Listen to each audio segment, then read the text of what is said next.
আসসালামু আলাইকুম আমার ভাই ও বোনেরা। আজকে দেখাবো সিম দিয়া বাইল্লা মাছ দা রান্না করব।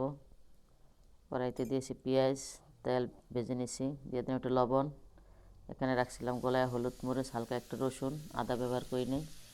আপনারা মন চাইলে দিতে পারেন, আমি অনেক সময়তে দিই, অনেক সময়তে দেই না। ভালো করে মশলাটা কষাই নিব। চাইছিলাম আজকে রান্না করব না, বাসি বিরিয়ানি খাইব, কিন্তু পারলাম না, হেরে গেলাম। ঘরে তারা খাইব না, ছেলে খাইব না, স্বামী খাইব না, তাদের জন্য আবার রান্না করতে হইলো। কারণ আমরা সবসময় হেরেই যাই। চাইছিলাম ছুটিতে একটু কাজ করবো, অনেকগুলো রসুন ভিজায় রাখছি, যা রান্না করবো না ওগুলোই খাওয়াইব না, এরা খাইব না। কতগুলো রসুন ভিজাই, যেগুলো করতে হইব। আজকে শনিবার, ছুটির দিন, কী করবো? যদি না খায় তো না খেলে তার জোর নাই। আমার অপরাধ, আমি বেশি করে কেন রান্না করলাম।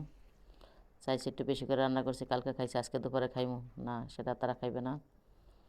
এই জন্য অল্প করে সিম রান্না করবো বাপের জন্য। একবার যদি বলে না খাইব না, সেটার খাওয়ার কোনো সাধ্য নাই। আমার অপরাধ, আমি বেশি রাঁধছি, না আমারই খাইতে হইব, কী করার আছে। সিম হয়ে গেছে, প্রায় ধনিয়া পাতা দিয়ে দিলাম। আর সিম পাতির অনেক পছন্দ, ডাইল রান্না করলাম। ছেলেও খাইব না, কালকে দুপুরে খাইছে দেখে আজকে খাইব না। ভাত, আমার সিম পাত্রি হয়ে গেছে। চাইছিলাম ছুটির দিন আজকে একটু বাসায় একটু কাজ কম করব, রসুনগুলো করব, অন্য কাজ করব না। আবার দেখেন বাজারে গেছে, আবার নিয়ে আসছে কী কয়, কলমি শাক। কলমি শাক আমার কাছে শুটকিতে রান্না করে দিলাম, শুটকিতে রান্না করে ডিম বোনা করলাম ছেলের জন্য।